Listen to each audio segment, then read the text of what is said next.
परमहंस गीता का दूसरा अध्याय। राजा रहुगण को भरत जी का उपदेश।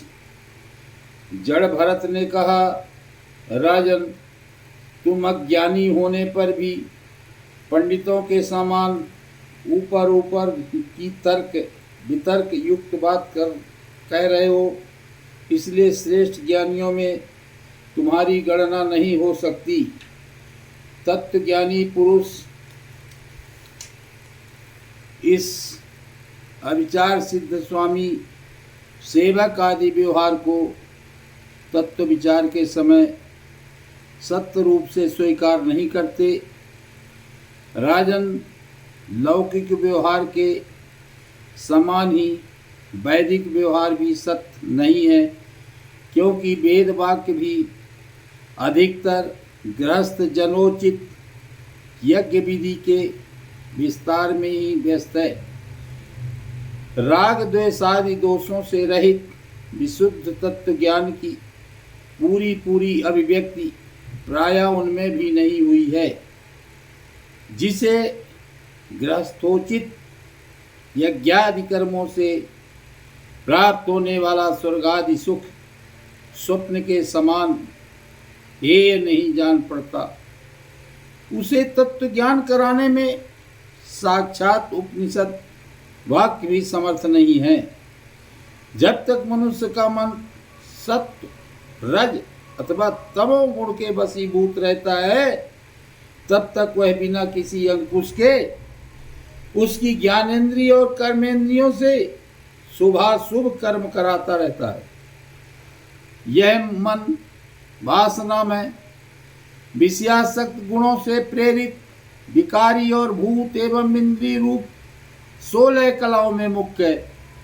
यही भिन्न भिन्न नामों से देवता और मनुष्य आदि रूप धारण करके शरीर रूप उपाधियों के भेद से जीव की उत्तमता और अधमता का कारण होता है। यह मायामय मन संचार चक्र में छलने वाला है। यही अपनी देह के अभिमानी जीव से मिलकर उसे कालक्रम से प्राप्त हुए सुख दुख और इनसे व्यतिरिक्त मोह रूप अवश्यंभावी फलों की अभिव्यक्ति करता है। जब तक यह मन रहता है, तभी तक जागृत और स्वप्नावस्था का व्यवहार प्रकाशित होकर जीव का दृश्य बनता है।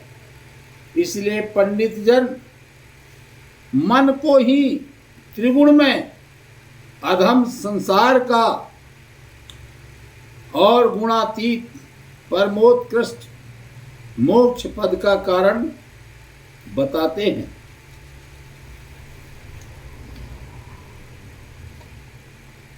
विषया सक्त मन जीवन को संसार संकट में डाल देता है। विषयहीन होने पर वहीं उसे शांतिमय मोक्ष पद प्राप्त करा देता है। जिस प्रकार घी से भींगी हुई बत्ती को खाने वाले दीपक से तो धुएं वाली शिखा निकलती रहती है, और जब घी समाप्त हो जाता है तब वह अपने कारण अग्नि तत्व में लीन हो जाता है। उसी प्रकार विषय और कर्मों से आसक्त हुआ मन तरह तरह की वृत्तियों का आश्रय लिए रहता है, और इनसे मुक्त होने पर वह अपने तत्व में लीन हो जाता है। वीरवर, 5 कर्मेंद्री, 5 ज्ञानेंद्री और 1 अहंकार, ये 11 मन की वृत्तियां हैं, तथा 5 प्रकार के कर्म, 5 तन्मात्र और 1 शरीर, ये 11 उनके आधारभूत विषय कहे जाते हैं। गंध, रूप, स्पर्श, रस और शब्द, ये 5 ज्ञानेंद्रियों के विषय हैं। मल त्याग, संभोग, गमन, भाषण और लेना देना आदि व्यापार, ये 5 कर्मेंद्रियों के विषय हैं। तथा शरीर को यह मेरा है इस प्रकार स्वीकार करना अहंकार का विषय है। कुछ लोग अहंकार को मन की 12वीं वृत्ति और उसके आश्रय शरीर को 12वां विषय मानते हैं। ये मन की 11 वृत्तियां द्रव्य, विषय, स्वभाव, आशय, संस्कार, कर्म और काल के द्वारा सैकड़ों, हजारों और करोड़ों भेदों में परिणित हो जाती है, किंतु इनकी सत्ता क्षेत्रज्ञ आत्मा की सत्ता से ही है, स्वतः या परस्पर मिलकर नहीं है। ऐसा होने पर भी मन से क्षेत्रज्ञ का कोई संबंध नहीं है। यह तो जीव की ही माया निर्मित उपाधि है। यह प्रायः संसार बंधन में डालने वाले अविशुद्ध कर्मों में ही प्रवृत्त रहता है।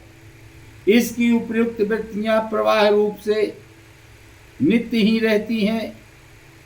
जागृत और स्वप्न के समय वे प्रकट हो जाती हैं और सुषुप्ति में छिप जाती हैं। इन दोनों ही अवस्थाओं में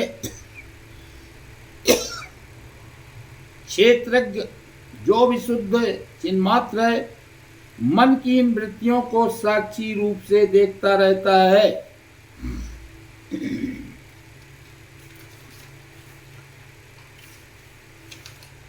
यह क्षेत्रज्ञ परमात्मा सर्वव्यापक जगत का आदि कारण, परिपूर्ण अपरोक्ष स्वयं प्रकाश अजन्मा ब्रह्मादि का भी नियंता और अपने अधीन रहने वाली माया के द्वारा सबके अंतःकरण में रहकर जीवों को प्रेरित करने वाला समस्त भूतों का आश्रय रूप भगवान वासुदेव, जिस प्रकार वायु संपूर्ण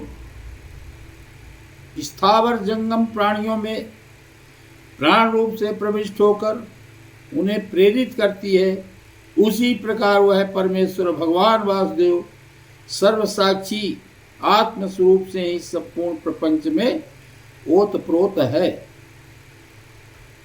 राजन, जब तक मनुष्य ज्ञानोदय के द्वारा इस माया का तिरस्कार कर सबकी आसक्ति छोड़कर तथा काम क्रोध आदि 6 शत्रुओं को जीतकर आत्म तत्व को नहीं जान लेता और जब तक वह आत्मा के उपाधि रूप मन को संसार दुख का क्षेत्र नहीं समझता, तब तक वह इस लोक में यूं ही भटकता रहता है, क्योंकि यह चित्त उसके शोक मोह रोग राग लोभ और वैर आदि के संस्कार तथा ममता की वृद्धि करता रहता है। यह मन ही तुम्हारा बड़ा बलवान शत्रु है। तुम्हारे उपेक्षा करने से इसकी शक्ति और भी बढ़ गई है। यह यद्यपि स्वयं तो सर्वथा मिथ्या है, तथापि इसने तुम्हारे आत्म स्वरूप को आच्छादित कर रखा है। इसलिए तुम सावधान होकर श्री गुरु और हरि के चरणों की उपासना के अस्त्र से इसे मार डालो।